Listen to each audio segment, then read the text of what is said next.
거절하기가 더 어려워요. 주는 건 좋아.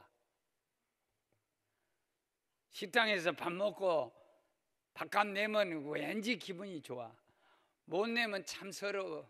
화장실 왔다 갔다 구두끈 끌르다. 이 가난한 신세를 한번 겪어보면 얼마나 서러운지 몰라. 베드로 요한은 투탑이에요. 투탑.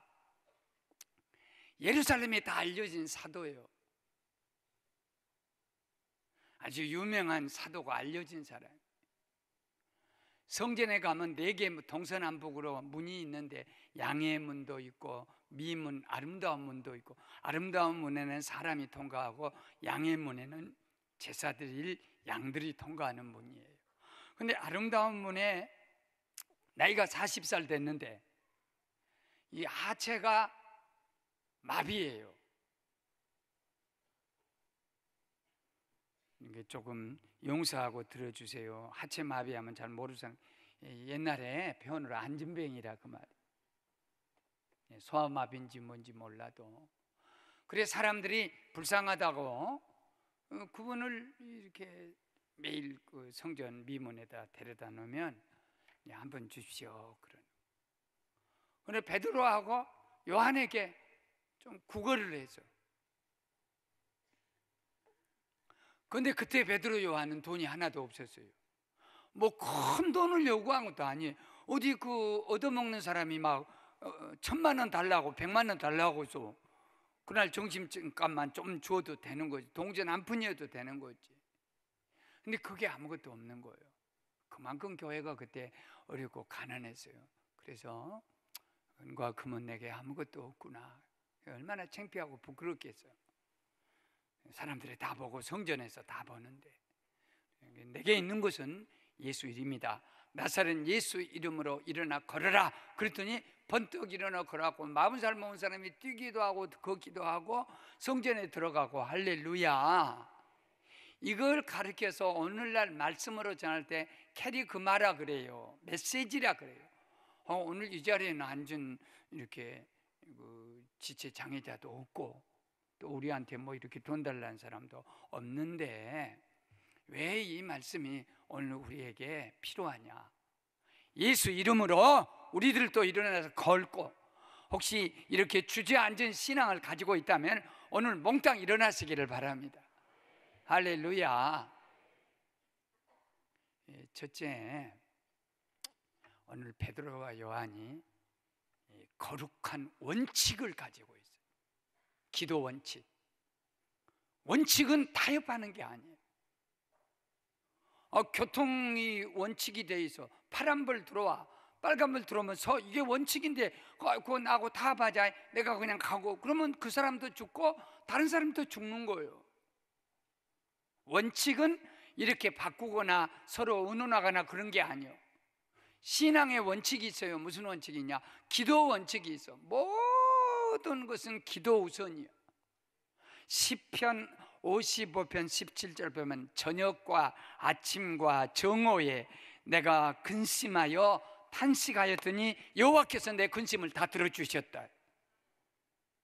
하나님은 성전을 딱 지어놓고 내 눈을 여기다 두고 마음을 두고 이름을 둘 테니까 병들어도 와서 기도하고 전쟁이 일어나도 기도하고 재난이 오고 벼락이 터지고 무슨 물난리가 나도 이 전에 와서 기도해라. 이 집은 기도하는 집이다. 만 백성이 와서 기도하는 집이다.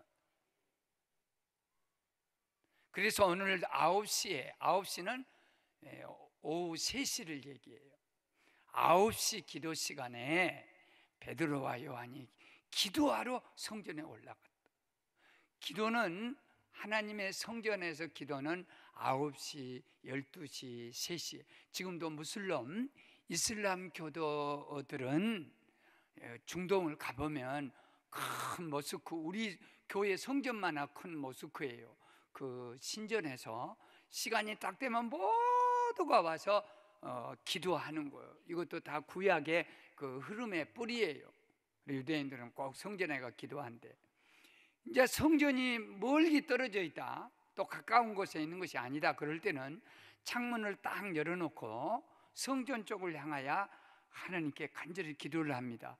근데 사드락과 메삭 아벳노고가 바벨론 포로 생활하고 다니엘도 포로 생활할 때 만일 너희가 기도하게 되면 사자굴 속에다 집어여서 굶주린 사자로 하여금 뼈다구도 남김없이 먹어버리게 하고, 그래도 기도하게 되면 저 불구덩이 속에다 집어여가지고 용광로 속에서 뭐 온몸이 다 타져버리도록 그렇게 할 테니까 기도하지 말라. 안 돼요. 타협이 안 되는 거예요. 그래서 야고보 사도라든지 스데반 집사는 돌에 맞아서 순교하고 또 야고보는 칼이 맞아서 순교해. 그러면 이 신앙의 원칙, 하나님 첫째, 예배 제일 먼저 주일 지키는 거, 이런 기도를 어떻게 타협할 수 없는 원칙을 갖고 신앙생활을 하다가 죽었어요. 순교라 그래요. 그러면 잠깐인 안개 같은 세상에서 하늘나라 딱 가면은 이 원칙, 기도 원칙, 믿음 원칙, 그리고 예배 원칙을 딱 지키면서 죽었다? 그러면 하늘에서는 제일 영광스러운 영원히 사는 순교자의 반열에 올려주셔요. 이 땅에 사는 동안에 이 기도 원칙을 지키다가 불 속에도 들어가고 어느 때는 감옥에도 들어가고 어려움을 많이 겪습니다. 그러면 어떻게 하냐? 하나님이 이 땅에서 지켜주신 은혜를 주셨어요. 낙심하지 말고 좌절하지 말고 우리에게 주어진 원칙을 갖고 사는 신앙의 사람들이 될 수 있기를 바랍니다. 신앙 원칙 갖고 기도 원칙, 예배 원칙 딱 하고 어떤 일이 있어도 타협할 수 없는, 죽어도 타협 안 하고 내가 손해라도 타협 안 하고, 그래야 그 속에서 하나님의 은혜가 있다는 거예요. 두 번째는 거룩한 만남이에요. 제1의 만남과 제2의 만남이 있어. 주는 만남과 받는 만남이 있어. 우리는 다 받는 만남을 받았거든. 예수 딱 만나가지고 나 병들고 약하고 못나고 고집세고 가난한, 이것이 부여하신 예수 만나가지고 내가 모든 것을 받았어. 너무 많이 받았어. 이게 제1의 만남이에요. 그 다음에 베드로는 예수 만나서 어부가 형편없는 것이 위대한 사도가 됐지. 요 안에 우리의 아들 성질이 급해가지고 하늘에 벼락을 내려서 여기다 확 뿌립시다 했던 그런 인간이 예수 만나가지고 사랑의 사도가 됐어. 제1의 만남은 받는 만남을 만나서, 그러니까 제2의 만남은 우리가 예수 만난 다음에 선교를 하러 가야 돼요. 사람을 만나러 가야 돼요. 그럴 때 그 만나는 사람이 누구냐면 40년 된 안진병이다. 아이고 깊이 하면 안 돼. 아이고 내가 어째 이런 사람을 만났냐, 돈도 없는데 하고 이렇게 비껴가는 게 아니요. 제사장같이 내윗사람 같이 여리고로 내려가다가 사람이 다 죽어가는데 깊이 하는 것 봐. 이 깊이자를 좋아할 사람이 누가 있어? 신앙은 깊이 하는 게 아니에요. 만남으로 역사를 이루어야 할 줄로 믿습니다. 선교사도 그렇습니다. 우리는 좋은 만남만 생각해. 야, 나도 저 사람 만나고 복 좀 받자. 그래서 뭐 좋은 교회 만나야지, 좋은 목사 만나야지, 그래갖고 내가 복 좀 받아보자, 이렇게 생각한 사람 목사치고 제대로 된 사람 없어. 험한 교회, 문제 있는 교회, 어려운 교회, 하나님께서 이런 교회를 내게 맡겨주셨다. 나는 주님을 만날 때 받는 만남을 만났으니까 이제는 내가 주는 만남을 만나야 쓰겠다. 오늘 우리 청년들도 여기 오고 우리 청년들도 많이 왔는데 우리가 결혼할 때도 그래요. 나는 여기서 자신 있게 말할 수 있는 것이 하나 있어. 나는 폐결핵이요. 20살 먹었을 때 무슨 아무 희망이 없고 뭐 모든 것이 없어서 학위도 없었고 그렇다고 해서 무슨 건강도 없고 뭐 배경도 아무것도 없었어. 그런데도 나는 저 여자를 만나서 저 여자를 딱 만날 때 좀 튼튼하니, 사람이 다 제 눈에 안경이라고, 나는 일단 빽빽하면 안 돼요. 튼튼해야 돼요. 그래서 프로포즈를 할 때 나는 저 여자를 만난 것은 은혜였어요. 야, 그 튼튼하겠다.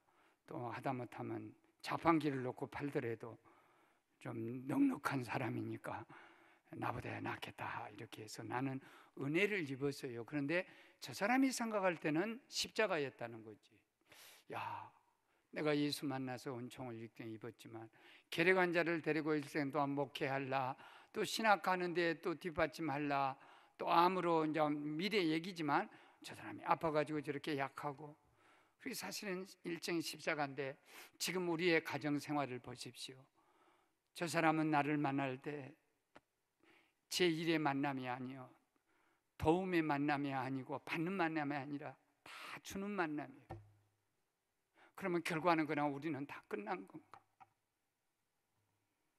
우리 부부는 어디다 내가 자랑할 수 있는 거 있어요? 나는 저 사람을 만날 때 받는 만남을 내가 축복으로 생각하겠지만, 저 사람은 나를 만나는 것은 십자가 만남, 주는, 못나고 보잘것 없어도 다 주자, 내게 있는 것을 주자. 그러고 만나고 나니까 결과적으로는 어떻게 되냐? 세상에 어디다 내려 나는 절대 남 부러워 안 해요. 여러분이 안 믿어도 좋겠지만 나는 저 사람같이 잘난 사람 한 번도 못 봤어요. 왔으니까 하는 얘기예요. 우리는 내가 저 사람 만나서 어떻게 해버려. 저희 교회에 제주도에서 목사님이 서울 큰 교회로 오시는데 중간에 떠버렸어. 왜냐하면 유학하겠다는 목사님이 유학을 못 가게 됐어. 그러니까 이제 교회를 할 수 없이 담임 목사가 못 가시게 된 거예요. 그래가지고는 이제 제주도에서는 이사 다 짐 싸갖고 왔지. 또 송별금 다 받아서 될 수 있으면 송별금을 안 받아야 좋아요. 우리 교회 그때 부목사님 모집할 때인데 한 30-40명이 이력서가 오는 거예요. 거기에 내용이 그래서 목사님은 사실은 서울로 담임 목사로 오기로 다 됐는데 담임 목사님 미국 유학길이 막혀가지고 제가 가운데 뚝 떴습니다. 그러길래 제가 우선 1번이에요. 그래, 만일 이 목사님을 갖다 내버려 두게 되면 서울에 퉁 떠서 애들 데리고 뭐 올 때 갈 때 또 등치알로 엄청 커요. 키가 크고 체중이 많이 나가. 잡수는 것도 엄청 잡수게 생겼더라. 당신이 오시죠. 그래가지고 수원의 큰 교회로 저희 교회에서 계시다가 이렇게 아주 가시고, 부목사 한 분은 30년 전인가 28년 전인가 처음으로 부목사를 하나 모시는데 이력서가 이렇게 많이 왔는데 뭐라고 했냐면, 목사님 저를 혹시 써주지 않겠습니까? 그때 사람을 모집할 때요, 여가 뭐라고 이력서가 써졌냐면, 그 교회가 너무 어려워가지고 이제 부목사님들이 다 나가셔야 될 시험거리가 있었어. 그런데 사례금도 책정 안 하고 사택을 내놓으라는 거예요. 그러니까 이제 1월달이 되면은 사택도 비워줘야 다른 분이 오시게 되고, 나는 이제 사례비도 없고 하니까 여기에 교회에 있을 수 없으니까 저를 써주십시오. 그래서 이렇게 오시라고 해서 그랬더니 어떻게 훌륭한 목사님이, 그리고 미국으로 또 유학을 가가지고 박사가 돼가지고 우리 장로의 신학대학에 굉장한 과장, 무슨 굉장한 학원장 자리까지 올라갈 수 있는 훌륭한 사람. 내 마음속에 뭔 생각이 드냐면, 그래, 우리 교회가 바나바 같이 바울이 올 때 갈 데 없이 이러고 우적우적 있을 때 우리 같이 가서 선교합시다. 그러고 선교했더니 바나바보다도 바울이 훨씬 더 위대한 사람이 돼요. 지난주에 오늘 그 목사님이 오신 것 같은데, 금식 절기 동안에 내가 기도원에 가서 이렇게 금식 그 절기 말씀 전하는 시간을 오후에 1시간 맡아서 나도 기도도 할 겸 가자고 갔는데, 목사님 한 분이 나를 만나더니 꼭 예수 만난 것 같이 뭐 그냥 달라붙은 거예요. 나는 끈덕이도 아닌데 막 달라붙길래 나는 잘 알아, 목사님을 가까이 하면 뭔가 문제가 있는 거예요. 목사님 멀어진 사람은 또 문제가 더 커. 될 수 있으면 목사님한테 막 가까이 와야 그래도 무엇이 역사가 일어나. 자꾸 목사님 빙빙 돌고 안 만나고 길거리에 만나서도 빙 돌아가고, 나는 다 알아버려. 나보고 얼마나 꼴보기 싫으면 저렇게 도망갈까? 그런 건 아니어도 길거리 만나면 목사님 할렐루야 이래야지. 꼭 그냥 재수 들은 사람 만난 것 같지. 아주 살갑게 와요. 그런데 눈물이 글썽하고 불쌍해.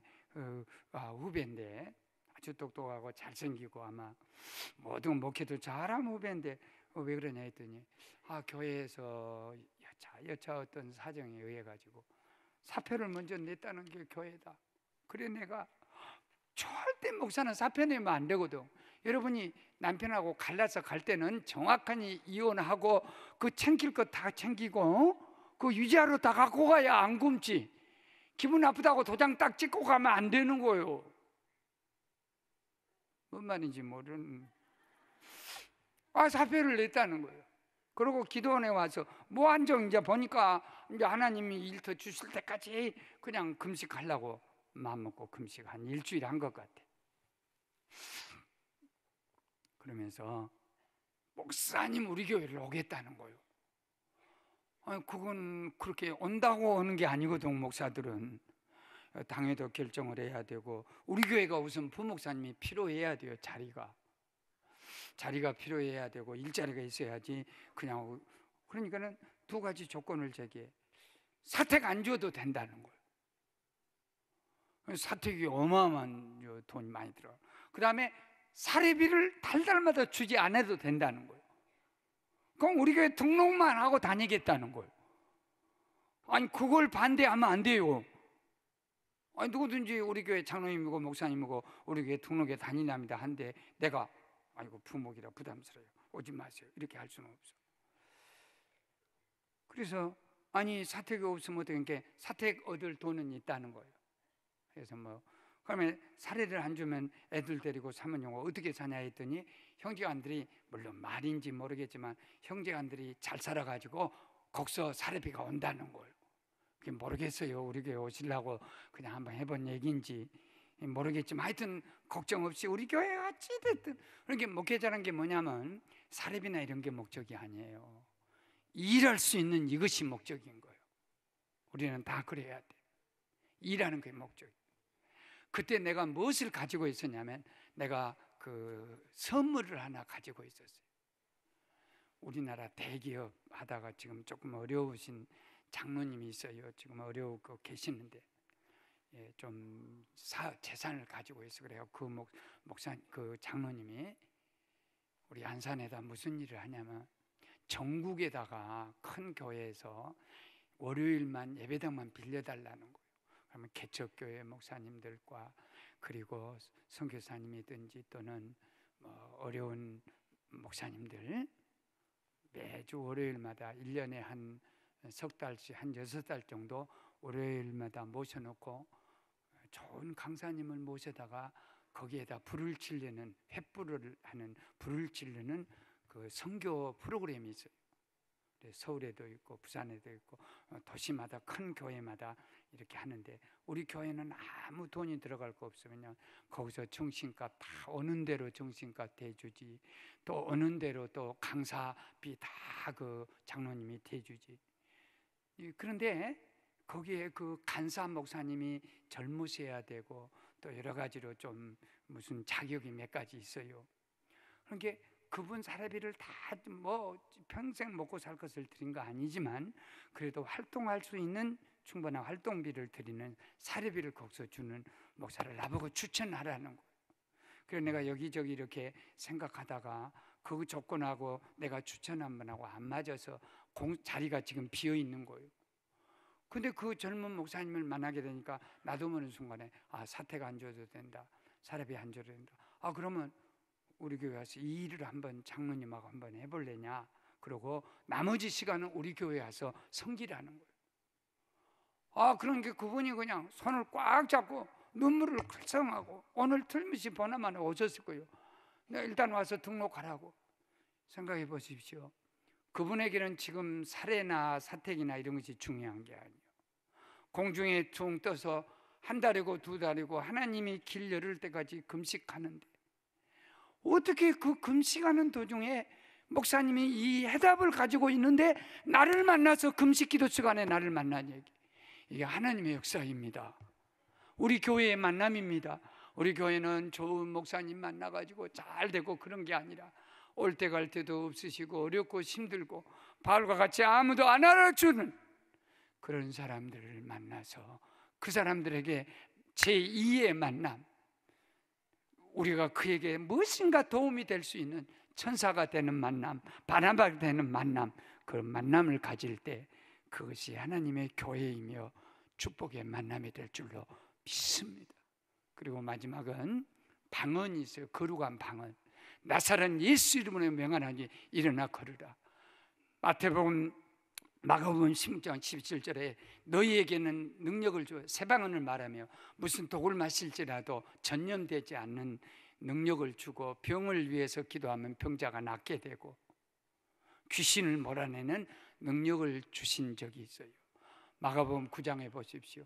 변화돼 가지고 모세도 만나고 엘리야도 만나고 예수 변화 체험하고 베드로, 야고보, 요한이 내려오는데 밑에서는 열혈 제자들이 귀신 안 물러가라, 귀신 안 물러. 아무리 소리를 질러도 귀신이 물러가지 않아. 그러니까 아버지가 있다는, 예수님 제자들은 8명이나 있는데 하나도 귀신을 못 몰아냅니다. 예수님 고쳐주세요 했더니 왜 8명의 제자가 왜 귀신을 못 몰아냈냐, 이게 거기 자세히 보면요, 귀신 안 물러가라, 귀신 안 물러가라 수없이 했지만은 나사렛 예수 이름으로 귀신 안 물러가라 말을 안 썼다는 거, 그걸 가르쳐 주는 거. 하나님은 우리에게 어떤, 아브라함에게요, 이삭을 바치러 가니까 여호와 이름을 주신 거예요. 하나님께서 여호와 일의 힘을 주고, 사무엘 선지자가 그 블레셋과 이 전투를 앞에 놓고 하늘께 예배할 때 에베네셀, 여기까지 하나님이 도우셨다는 엘 이름을 주시는 거. 다윗이 저 원수하고 골리앗하고 싸우러 갈 때 다윗은 이름이 있었어. 너는 칼과 창과 단창으로 내게 오지만 만군의 여호와 이름으로 내게 가노라. 여호와 이름이 있어. 다윗에게 이름이 있어. 야곱이가 도망치고 베델에서 사단을 만날 때 임마누엘 이름을 주신 거예요. 내가 어디 가든지 너를 지키고 너와 함께 할 것이다. 이름을 주셨어요. 그렇기 때문에 우리는 이것이 방언입니다. 여러분, 어떤 사람이 그래서 나도 해봐야 했었다 하고 과수밭에 어떻게 막 과수가 막 태풍을 맞고 바람이 떨어지길래 과수밭에 가고 누가 안 본 데서 나사렛 예수 이름으로 명하노니 과일들아 떨어지지 말고 좀 잘리어라. 그랬더니 그 다음에 엄청나게 돼갖고 부자 되었어.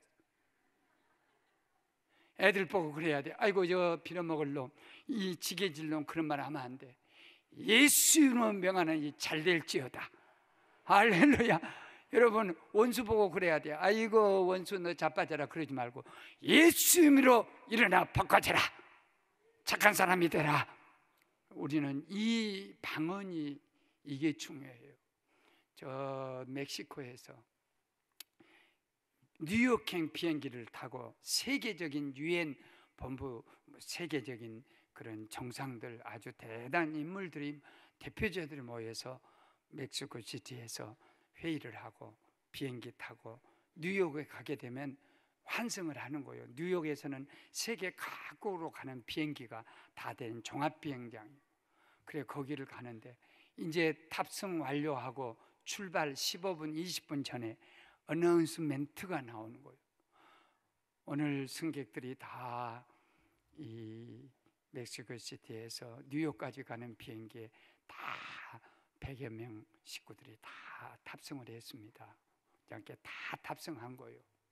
그런데 지금 심장병 환자가 급히 뉴욕 병원에 가서 심장 수술을 받아야 될 환자가, 그 환자하고 그 가족하고 보호자하고 둘이 와서 이 비행기를 타야 뉴욕에 가서 이렇게 수술을 받는데, 다음 비행기가 12시 뒤에 있는 거예요. 뉴욕까지 12시간 뒤로 다음 비행기가 있어. 그러니까 여러분들 중에 또 두 사람만 양보를 해 주십시오.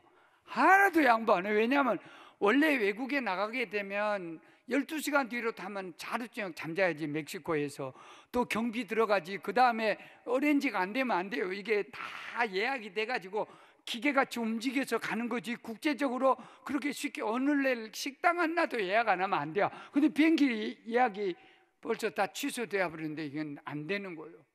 아무도 안 내려요. 이제 10분밖에 안 남았어. 근데 두 사람이 딱 부부 같아. 두 사람이 이상한 복장을 한 두 사람이 딱 내리면서 저희들이 내릴 테니까 저 그 환자와 가족을 태우라고. 나중에 와서 알고 봤더니 유태인이에요. 그 세계 사람이 다 있어도 안 내려. 유태인 두 사람만 내려. 그래 물어서 어째서 당신들이 이렇게 양보를 했냐 그랬더니 우리는 토라를 공부합니다. 토라는 내 이웃을 사랑한 것이 곧 하나님을 사랑한 것이다. 그냥 문자로 공부하는 게 아니에요. 내 아들 며느리가 저런다면, 내 동생이 저렇게 심장병 한다면 내가 여기서 너 소용없어 하고 가겠어? 그러니까 인간에 대한 사랑은 뭐냐면 누군가 내 이웃, 내 옆에 있는 사람을 사랑하고 하게 되면 그것이 하나님의 사랑이야. 이게 토라라는 것이 율법이라는 거.